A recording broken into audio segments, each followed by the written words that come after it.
Prenez soin de votre jardin avec Oriange 3 en 1. La nouvelle innovation Solabio. Insectes, acariens et maladies, un seul produit et c'est fini.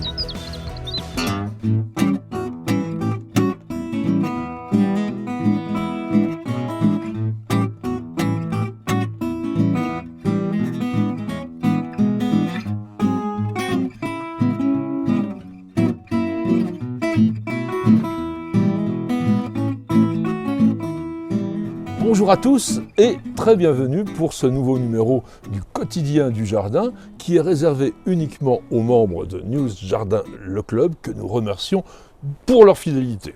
Qui est-ce qui nous pose la question aujourd'hui? C'est Abigail qui demande « De l'oxalis envahit mon jardin, que puis-je faire pour m'en débarrasser ?» Il faut dire qu'aujourd'hui nous sommes extrêmement limités au niveau des désherbants du fait de la loi Labbé, donc on va essayer de trouver d'autres méthodes pour éliminer cet oxalis. Alors, quelle est cette plante?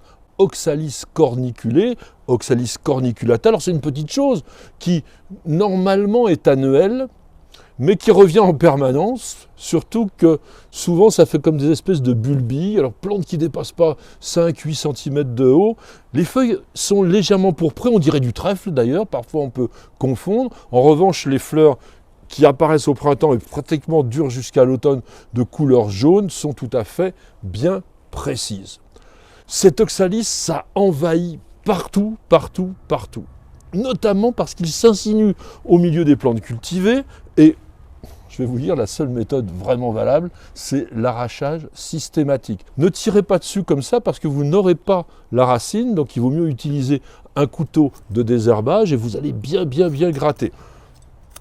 Éliminez aussi bien le feuillage dès que la plante ressort parce qu'elle ne pourra pas faire sa photosynthèse et donc elle va s'épuiser petit à petit. Mais il faut de la patience. On va dire environ 2 ans d'une lutte absolument sans relâche pour obtenir un bon résultat. Alors je vous parlais d'herbicides.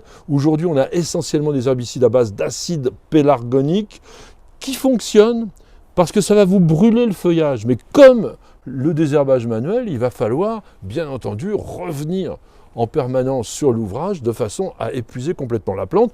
Attention, ce n'est pas parce que l'acide pélargonique est considéré comme utilisable aujourd'hui, puisque c'est un produit d'origine naturelle, qu'il n'est pas complètement total, donc on ne l'utilise pas dans les cultures. Dernière chose, peut-être le désherbage thermique, ça vous donnera aussi les mêmes résultats, ça vous évitera de vous plier en 4 pour peut-être essayer d'arracher tous ces oxalis. Alors merci de nous avoir suivis aujourd'hui. On va se retrouver demain. Alors nous constituons, vous savez, petit à petit une très belle encyclopédie au fur et à mesure des jours. Je vous dis à demain à partir de 19h pour un nouveau numéro du quotidien du jardin. C'est sur News Jardin TV et nulle part ailleurs.